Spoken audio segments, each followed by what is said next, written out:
Þátturinn í samstarfi við Síldarvinnslan, Vök Baths og Askur Taprúm.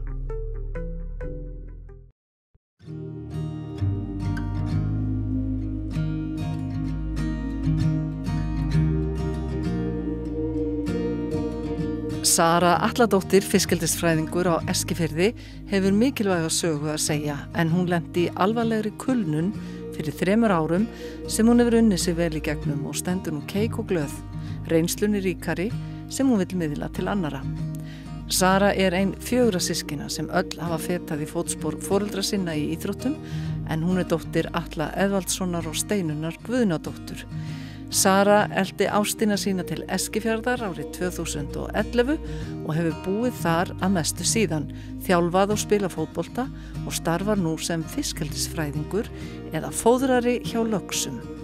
Ég uppalinn Hafnfirðingur, fæddist 1991 og í raun og veru fæðist þarna árið sem að mamma og pabbi flytja heim frá Tyrklandi því að pabbi var í atvinnumennsku úti í Tyrklandi árið áður. Systkini mín Egill Atlason sem nýútskrifaður master sjúkraþjálfari. Var að klára það, alveg með toppeinkunnir. Svo það Sif Atladóttir, hún atvinnumaður úti í Kristjánstad og eftir annað barn, alveg stórmerkileg kona sko. Og svo það Emil Atlason sem sem spilar hjá Stjörnunni og að klára einmitt í smiðin, á samningi í smiðinum. Pabbi sett okkur öll í frjálsar. Já. Þannig við vorum í frjálsum alveg upp og vorum í raun og veru ekkert í fótbolta. Ég til dæmis byrja ekkert í fótbolta meðan ég 12 ára. Að alvöru sko. Og hvað heldur það verið? Ég held að hafi verið sko, pabbi vildi að við yrðum í einhverjum öðrum grunni að því að fótbolti var náttúrulega alltaf með. Við vorum náttúrulega alltaf á fótboltaæfingum, á fótboltaleikjum hjá honum. Svo vorum við alltaf að leika okkur í fótbolta en það kom bara að hann vildi að við færum í fótbolta þegar við vildum fara í fótbolta. Já. Það sé ekki að því að hann var í fótbolta. En þið fóruð öll í fótbolta? Við öndum öll í fótbolta og spilum öll sko landsleik fyrir yngri flokka, yngri landsliðin. Höfum öll spilað landsleik. Já, þannig að það eru svona ákveðin gen sem að bara keppnis, að ná árangri, standa sig vel. Já. Það hefur þið fengið nóg af. Heldur betur. Nóg af fenginu. Já, keppnisskapið já, það Já, ekki. Já. Hvað fyrst oft spurninguna, hvað að gera á Eskifirði? Svo mörgur sinnum, ég get ekki talað. Bara Eskifirði öllum stöðum. Já, það liggur við bara í beinlína frá Reykjavík. Þvert yfir landið, þá ertu komin Eskifirði. Já, en hér hefur ykkur liðið vel. Já, rosalega vel. Í raun og veru, sko, ég segi oft söguna, sko, í fyrsta skiptið þegar ég kem hérna, þá fæ ég lána bílinn hjá tengdamömmu og ég keyri út í sveit, Ármann að vinna fram til kvöldi og það var í október og ég keyri út fram hjá Mjóeyri, á snúningsplana þar og það engin ljós og ég horf upp í himininn og ég aldrei sé svona stjörnubjartan himinn. Þetta var bara eins og í bíómynd. Þetta var bara alveg rosalega flott. Ég eiginlega bara þarna þá fæ ég svona og bara svona hálfgerðlega fell fyrir þessu því ég hef alltaf horft rosalega mikið upp í stjörnuna sko þegar ég var yngri. Ertu með ríkt ímyndina? Rosalega ríkt. Allar jólagjafir þegar ég var yngri, það var allt sögur sko. Já, ok. Skrifaði ljóðabækur og sögur þegar ég var yngri. Áhugavert. Þannig að þú varst alveg komin á þinn stað hér og spila fótbolta hérna og ferð svo náttúrulega þjálfa, ekki satt? Já. Og hvað, fórstu svona bara smátt að gera alltaf meira og meira?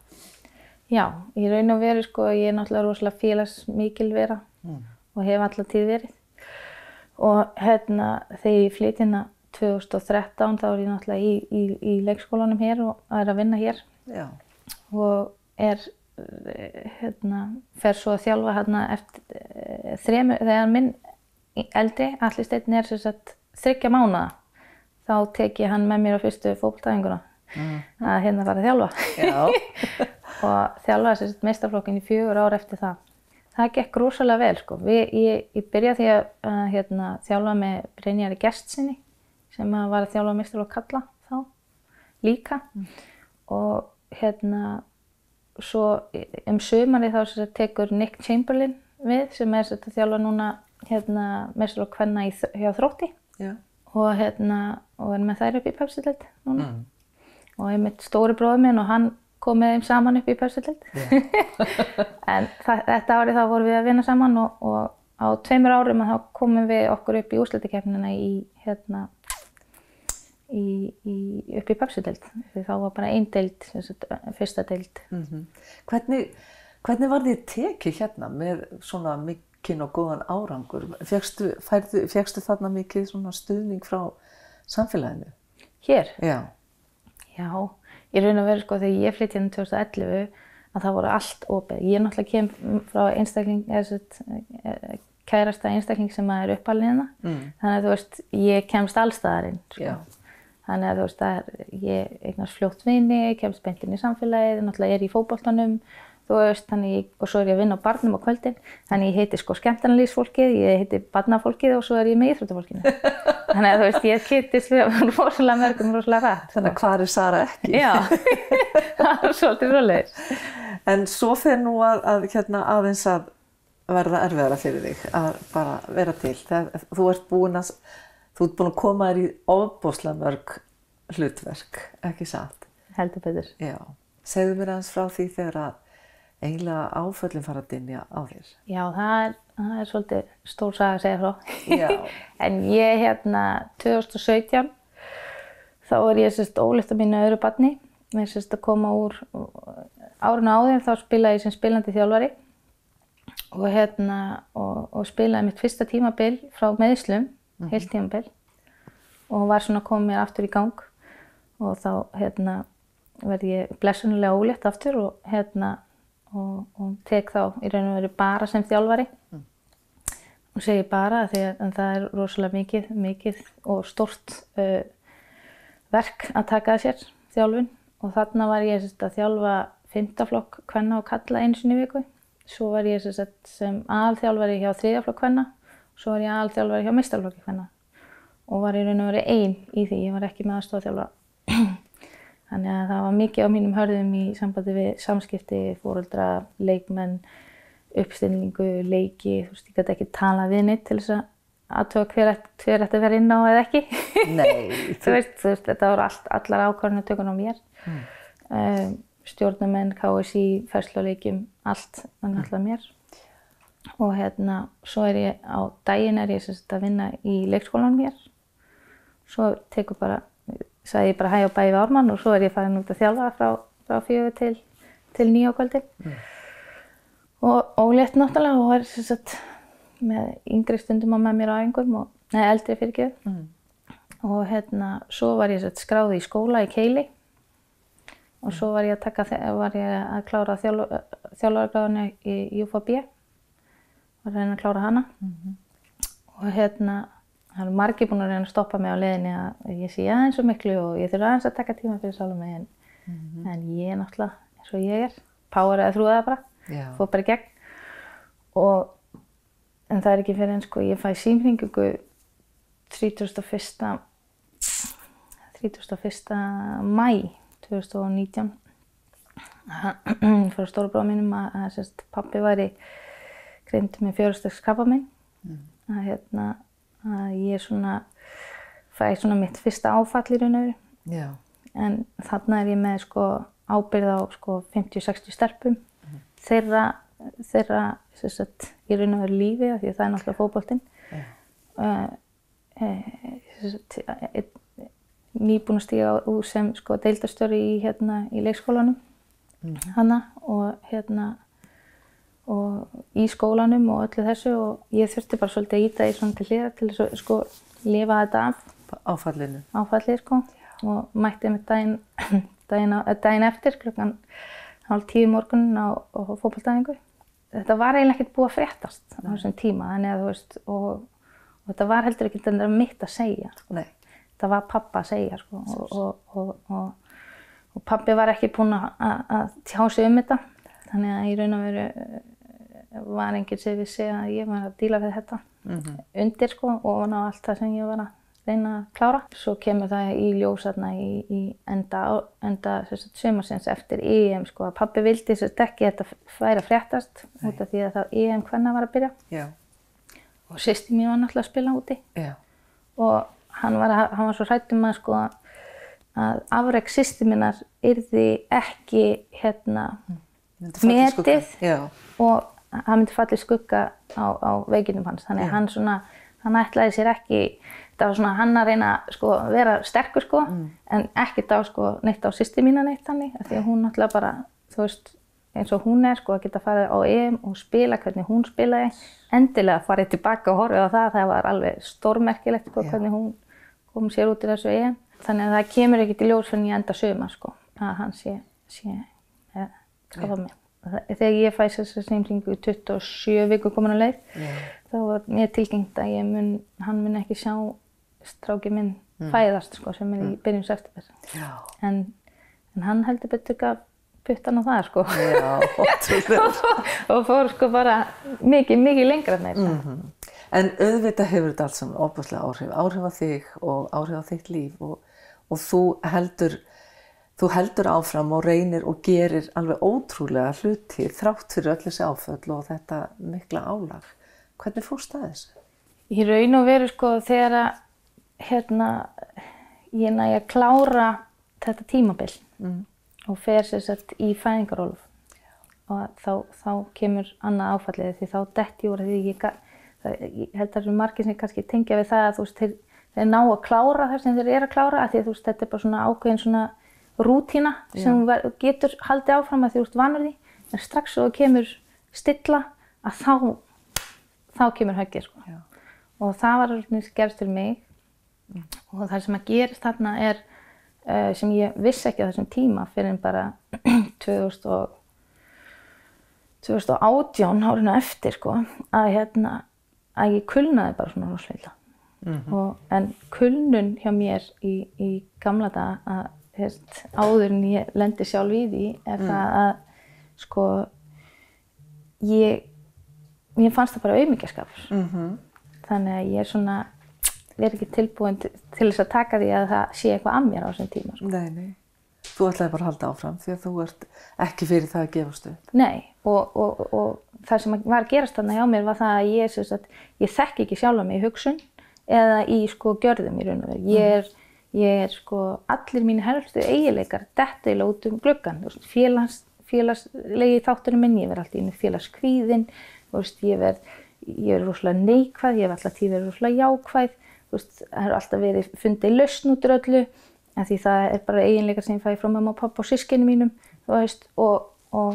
en þarna var ég bara rosalega neikvæð og bara gat ekki séð lausn út úr neinu og allt var svo erfitt og ég bara þekkti bara ekkert sjálfa mig og það ekki fyrir 2018 að ég átti mig á því að ég bara man ekkert eftir 2017 og ég man ekkert eftir 2018 og ekki einu svona inn í 2016. Hvað segir það? Af því að ég bara svona hálfpartið missi sko minnið. Ég fattaði eiginlega ekki fyrir að ég hitti bestu vinkonu mína, Guðrúnu Magnúsdóttir hún frá Dalvík. Og ég hitti hana byrjuð í skóla þarna 2018 og ég segi við hana sko hvað gaman að sjá þig, ég er ekki búin að sjá þig bara í 2 ári eitthvað. Og hún horfir svona á mig bara, er í lagi með þig? Og ég bara, já, okkur spurði. Hún bara, við vorum saman í sumarbústað fyrir 3 mánuðum síðan. Ég reyndi að muna þetta, ég bara myndi þetta ekki. Ég var svo heppin að vera í fæðingarorlofi. Af því að ég er tekin í svona fæðingarþunglyndistest á þessum tíma. Og út úr fæðingarorlofstestinu, því það er margar konur sem að ljúga þarna. Ég skil alveg viðurkenna það eru margar, ég gerði það á mínu fyrsta. Já. En af því við ætlum alltaf að vera svo duglega. Af því við þorum ekki að viðurkenna alltaf endilega. Nei. En þarna sko ákvað ég að vera bara mjög samviskusöm og bara svara svo eðlilega. Já. Af því ég vissi ekki hvað var í gangi með mig, ég skildi ekki sjálfa mig þarna og ég þurfti bara svona reyna að fá smá hjálp. Já. Og ég kem langverst, ég kem út úr með hæstu mögulega kvíða, þunglyndi og stress. Þarna segi ég bara, já ok, stingur sér vasann, veit að sé eitthvað en ég ætla ekki að vera þessi aumingi sem er að fara að leita með eitthvað hjálpar, sem að mínu mati þá fannst mér ég vera það ef ég myndi gera það. Í dag allan daginn myndi ég biðja fólk að leita sér hjálpar heldur en einhvern tímann að reyna að vinna úr sér sjálfur. Því það tekur bara miklu lengri tíma. Fagfólk til þess. Einmitt. Það hjálpa okkur. En svo enda ég hjá einni 2018 en þarna ég komin í raun og veru aðeins fram á mér að því að þegar ég að vera búið með fæðingarorlofið mitt 2018 að þá fæ ég bara svona kvíðakast bara af því að það var að ringi mig, ég ætlar ekki að taka við þjálfun, þú veist, hvenær ætlar að fara í vinnu og ég fæ bara, ég er ekki tilbúin, þú veist.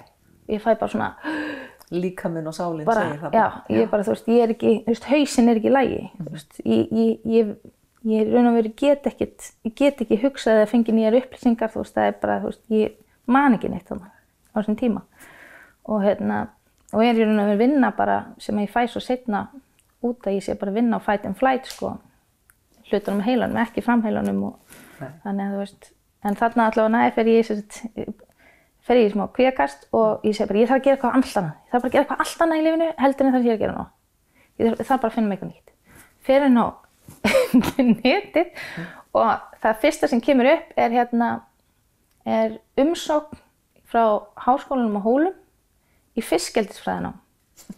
Bara sæktu og ég bara, þetta er eitthvað allt annað og bara sækjum. Ég hafði ekki hugmynd hvað fiskeldi var til dæmis, ekki neitt. Og í raun og veru það eina sem ég var búin að heyra fiskeldi var neikvætt. Þannig að þú veist, í raun og veru það sem ég langaði líka að geta tekið þátt í umræðinni af því að ég var ekki nógu mikið í lagi þarna í hausnum. En ég er bara svona venjulega samræður og var ekki alveg að ganga hjá mér. Og ég sæki mæti svo þangað og þar tekur alveg yndislegir strákar sem er með mér í skólanum þar á móti mér og kennarinn sem heitir Ólafur Sigurgeirsson og aðrir kennari sem voru þarna. En hann hafði svo óbilandi trú á mér á þessum tíma að það hjálpaði mér svo mikið. Af því að ég hafði enga trú á mér. Og ég mæti þarna inn og þetta er svona hluti af því sem kannski bjargaði mér á þessum tíma. Af því að þarna kem ég inn, ég hef alltaf verið með svona mikla ábyrgðarstöðu á mér, mikla ábyrgð. Þú veist, ég líka vera með foreldri sem er frægur á Íslandi. Já. Þú veist, þú fær alls konar skoðanir frá fólki þína hetju í raun og veru. Og frá því að pabbi tekur við landsliðinu þá minn ég með að það var ekki einn einstaklingur sem var út á götu sem sagði einhvern tímann jákvætt hann. Í alvöru? Já. Þannig að þegar ég var, þú veist, 9 ára eða 10 ára, sko, þá kom fólk upp til mín til þess að tjá mig þeirra skoðun á pabba sem að ég sem 10 ára stelpa hafði ekkert með að gera, sko. Nei, ég veit ekki. Þarna á Hólum var enginn að velta sér upp úr því? Nei, þú veist, það vissi enginn hver ég var. Nei. Það vissi allir að ég vissi ekkert þetta, af því ég hafði ekki eins og hugmynd hvað styrla var eða hvað, þú veist, ég vissi hvað sporður var, sko, ég hafði ekki hugmynd mann, ég vissi að þeir var með 2 augu.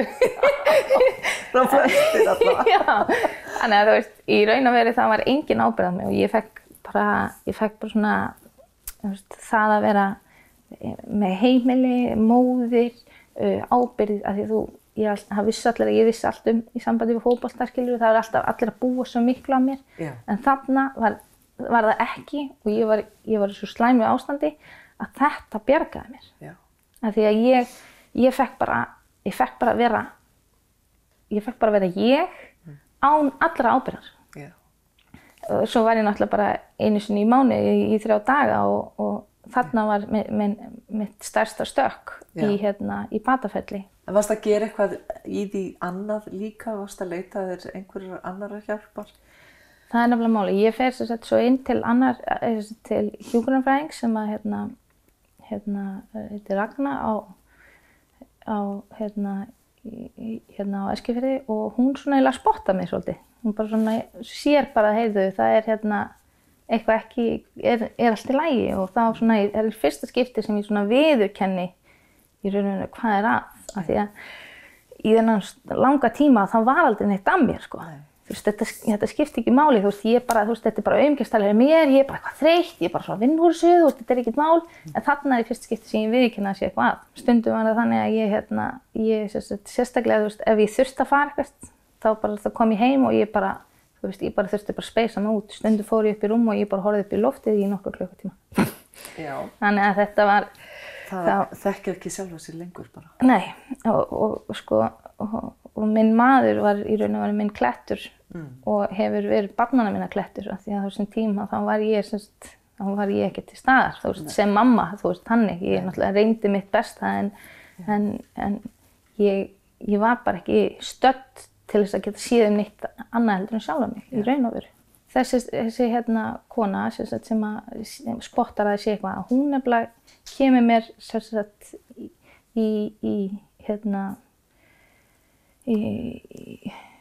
mér í samtal við sálfræðing, en fram að því að þá tekur hún mér svolítið í sálfræðinni, þannig ég var að mæta til hennar einu sinni í viku bara út frá henni og hún var í raun að taka mig í svona hálfgerða sálfræðitíma og ég náttúrulega í skóla og var að kvíðast fyrir prófin og hún bara Sara, það besta til þess að vinna á kvíða er að fara inn í kvíðan. Gerðu það sem þú kvíðir fyrir. Þannig bara ekki hugsa neitt, bara mættu í prófið og svo byrjarðu. Og ég já, ok, svo bara gerði ég það og þá var þetta ekkert mál.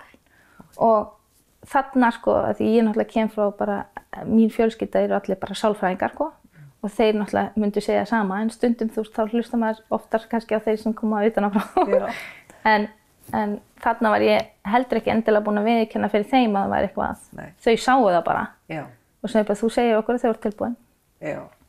Og svo konfrontaði þau mig seinna en það var bara svona stuttu eftir þessari konu Og hún sem sagt hjálpa mér í þessu og átta mig að það er eitthvað að. Ég þurfa að vinna með eitthvað því þarna ég allan tíman í afnautum þannig ég er ekkert endilega að vinna með sjálfa mig fyrir en að ég fæ að vita hvað er að. Síðan fer ég til sálfræðing sem segir mér það að ég er að vinna á fight and flight heilunum á mér, ég er ekki að taka upplýsingar inn. Og þetta er þarna á tímabilinu þegar ég átta mig á að ég er bara búin að missa minnið og hætt að þekkja, til dæmis, ég fekk bara kvíðakast þegar ég labbaði fram hjá fótboltavelli. Og ég þekkti ekki, ég þorði ekki að mæta á æfingar eða leikja því ég myndi ekki hvað stelpurnar sem ég var að þjálfa hét. Eða þú veist það var að spyrja mig hvort ég er tilbúin til að dæma og ég þorði ekki að dæma út af því ég myndi ekki hvað rangstæða var. Þannig að þú veist, það var svo mikið í gangi þarna. En ég sé svo auglýsingu í sjónvarpinu og þar í sambandi við kulnun. Og þá tengi ég þetta hafi verið kulnun í sambandi við starf og líka bara andlegt ég hef brunnið yfir. Að því ég fór aldrei í neitt verkefni bara að hálfu mig, ég setti allt sem ég átti í það. Og þú veist, ég hef búin að setja allt sem ég átti í það í 5, 6, 7 mismunandi verkefni og þá ertu bara búin. Sem keppnismanneskja, sem power through allt, ég er í íslensku maður segja þetta, að þetta er bara hlutur sem að ég taldi að það væri ekki eðlilegt. Ég segi bara, þetta er bara eitthvað svona, ég þarf bara að koma mér í gírinn, þú veist, hvað er í gangi, þú veist, þetta er bara ekki smá tími, skilur, þetta er ekki neitt, þú veist. Og það er bara hluti af því sem ég held að svona, vert að tala í sambandi við kulnun, er að, það er margar típur af kulnun.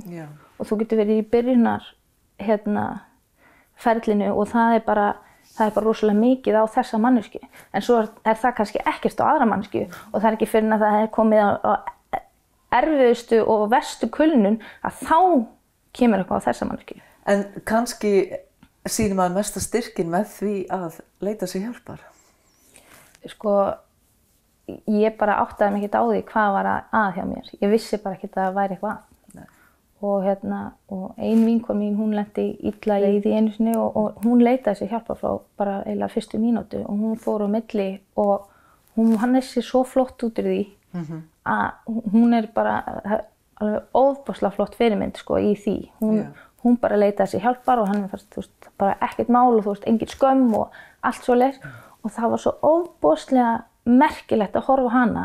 En svo var ég kannski bara að vinna illa að reyna að vinna í sjálfur mér, en ég sá þetta ekki það sem hún gerði, því hún gerði það svo vel, en ég sá bara ég er eitthvað, og ég er eitthvað svona, ég þarf bara að klára þetta, ég þarf bara að powera og ég er bara með eitthvað aumingjörskap, þetta er ekki neitt. En svo var þetta alveg hellingur? Hellingur, og ég myndi allan daginn segja við fólk, og ég segja það bara óspart við fólk þegar ég sé að fólk var að vera þreytt, vera í vinnunni alveg á fullu og svo kemur það heim og það bara krassar algjörlega, leggst upp í sófa, algjörlega búinn, getur ekki gert neitt heima fyrir eða allt þetta, ég bara, taktu þér viku frí. Taktu þér viku frí og ertu bara í viku fríi og bara hugsa sjálfa þig. Já. Af því að ef þú getur komið í veg fyrir það að þú endur með því að þú þurfur að vera svona í mánuð, af hverju ekki að taka þér frí? Ég er mjög heppin af því að ég hef verið þessi einstaklingur sem svolítið svona, hef alltaf farið aðra leiðir og testað mig alltaf mjög stöðugt og alltaf verið svona, fundist þægilegt að fara út fyrir þægindarammann.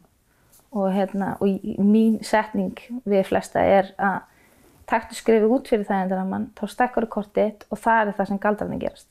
En ég í dag, eins mikið og hversu erfitt þetta var og þetta tímabil, að reyna að vinna í sjálfur sér og reyna að finna út úr hver maður er í raun og veru eftir svona, að þá er ég rosalega þakklát þessu líka. Af hverju? Mjög skrítið að segja þetta. Já.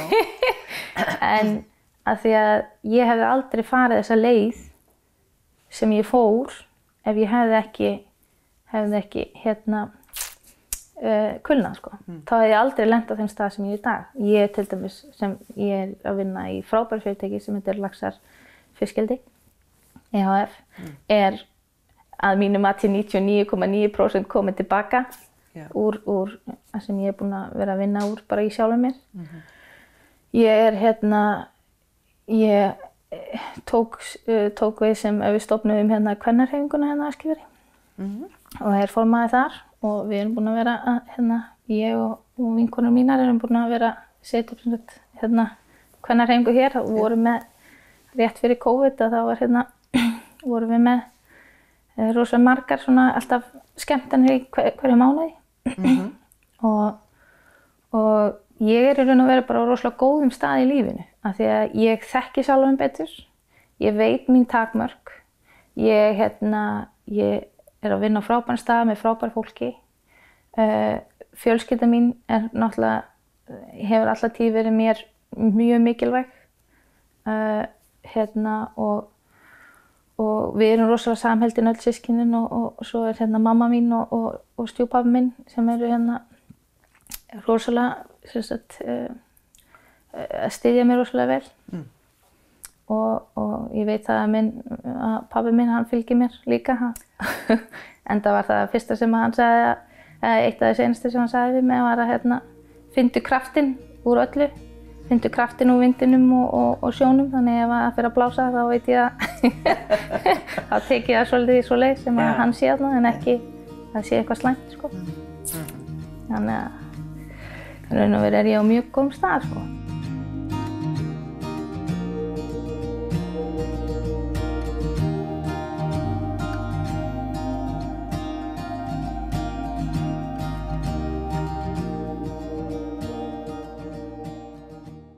Þátturinn er í samstarfi við Síldarvinnslan, Vök Baths og Askur Tapprúm.